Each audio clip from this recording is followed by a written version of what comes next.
Même si je m'inspire du réel, je rentre de plein pied dans la fiction. Imaginez, c'est le jour de l'indépendance et le roi revient au pays. Et à sa gauche, un militant politique qui l'accueille, Ali, et de l'autre côté, un général. Mais les trajectoires de ces trois hommes vont se séparer puisqu'ils n'ont pas du tout la même ambition pour construire ce pays nouvellement indépendant. Il va y avoir des disparitions, des meurtres, des assassinats politiques, mais également beaucoup d'ardeur, d'espoir, d'engagement, de militantisme. Pour moi, c'est un élan de liberté en tant qu'autrice, c'est-à-dire que là, je m'amuse vraiment à fantasmer.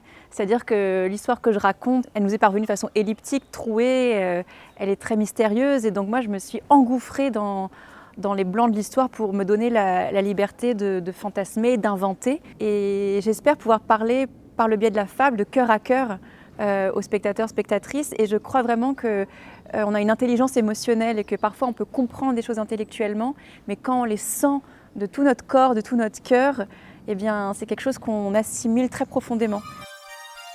Moi, ce que je souhaite avec ce spectacle, c'est vraiment d'embarquer les spectateurs et les spectatrices dans un grand voyage sensoriel, olfactif, visuel. Donc il y aura sur scène, oui, des moucharabbiers. Donc ce sont des panneaux ajourés qui filtrent très précisément la lumière. Donc on peut voir en Andalousie, au Maghreb ou au Moyen-Orient, qui servent avant tout à se préserver de la chaleur, mais aussi à se cacher. Je m'inspire beaucoup aussi de la tradition picturale du clair-obscur, parce que l'histoire qu'on raconte oui, est violente. Il y a des scènes extrêmement à la limite de l'irreprésentable, et donc m'inspirer comme ça de traditions picturales où les visages se détachent de l'obscurité, où la lumière se fait de façon parcellaire, ça va me permettre de justement travailler ces scènes à la limite du représentable. Bien sûr, il y a des scènes de pouvoir, mais aussi beaucoup de scènes très lascives, très sulfureuses. Et donc ce système des moucharabbies du clair-obscur va permettre aussi d'entrer dans l'érotisme de façon esthétique et charnelle. Et à cela, oui, il va s'ajouter un travail de calligraphie, puisque les mots sont extrêmement importants dans la mesure où ce que le roi dit advient, et donc il y a vraiment une faculté performative du langage, et ce qui est dit advient aussi sur scène, donc ça m'intéresse aussi de passer de l'écrit au corps au sein même de la mise en scène.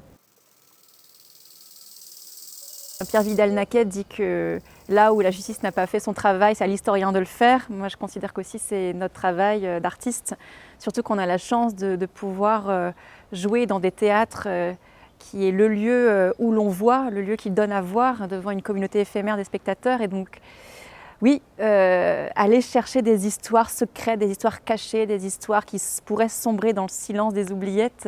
Oui, moi, ça m'intéresse d'aller les chercher. Après, là, il s'agit d'une fiction.